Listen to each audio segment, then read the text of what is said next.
Durant les 20 premières minutes, ce cours de yoga ressemble à une séance débutante des plus classiques. Pourtant, après quelques postures, 9 chiots se mêlent aux clientes. C'est la tendance du moment, le puppy yoga. Pourtant, depuis quelques jours, cette pratique fait polémique. En effet, des cas de maltraitance tels que de la privation d'eau, de nourriture ou encore de sursollicitation des chiots ont été révélés.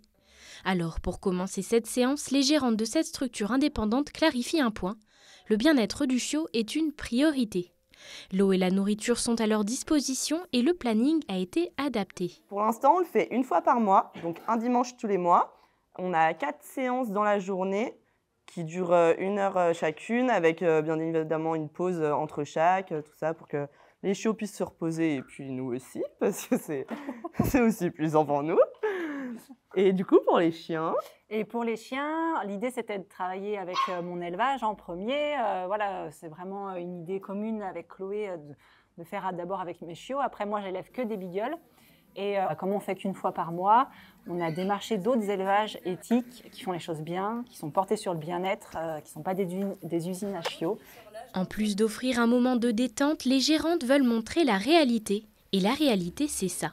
Les chiots font leurs besoins, ils mordillent et ici, pas question de le cacher. Les clientes ne viennent donc pas à cette séance avec pour attente de faire un cours de yoga standard. Disons que quand on est dans une séance de yoga, on va plus chercher à se déconnecter de tout ce qui se passe à l'extérieur.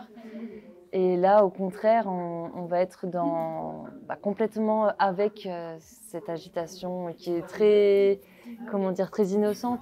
Cette semaine, ce sont des corgis et des shibas allant de 2 à 4 mois qui déambulent dans la salle, et ce, pour le plus grand plaisir des clientes. Je suis en stage dans la région, de base moi je suis de Reims et j'ai connu ça sur Instagram et je me suis dit il faut que je vienne tester parce que j'adore le yoga et j'adore les chiots, donc voilà. C'est à la fois du yoga de la détente et à la fois aussi, je pense que ça libère un peu des espèces d'endorphines, tout ça, et ça fait du bien. Pour vérifier que tout se passe bien, l'éleveuse est également présente. C'est la première fois qu'elle collabore avec Puppy Yoga Annecy et bien que stressée, elle se dit rassurée par le temps de repos qu'ont les chiots.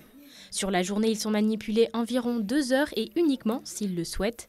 Cela va donc permettre aux différentes portées de s'habituer davantage au contact de l'humain avant d'être adoptés par leur nouvelle famille. C'est plus entre guillemets, une fin de socialisation, dans le sens où il y a un travail en amont, évidemment, pour que les chiens soient habitués à l'humain, pour éviter qu'ils se retrouvent dans une pièce avec 15 personnes alors qu'ils n'ont pas été habitués. Donc après ce travail, en fait, ça va permettre vraiment de les habituer, en sachant que les gens sont bien informés aussi qu'il ne faut pas forcer le chien au contact. Par exemple, il y avait un chien qui dormait, on l'a laissé tranquille tout le long. Il est tout de même important de rappeler que les dérives dans les structures de puppy yoga existent. Il faut donc porter une attention toute particulière au respect des chiots dans ces structures, que ce soit sur les besoins primaires, c'est-à-dire l'eau, le sommeil et la nourriture, ou sur les besoins secondaires comme leur tranquillité.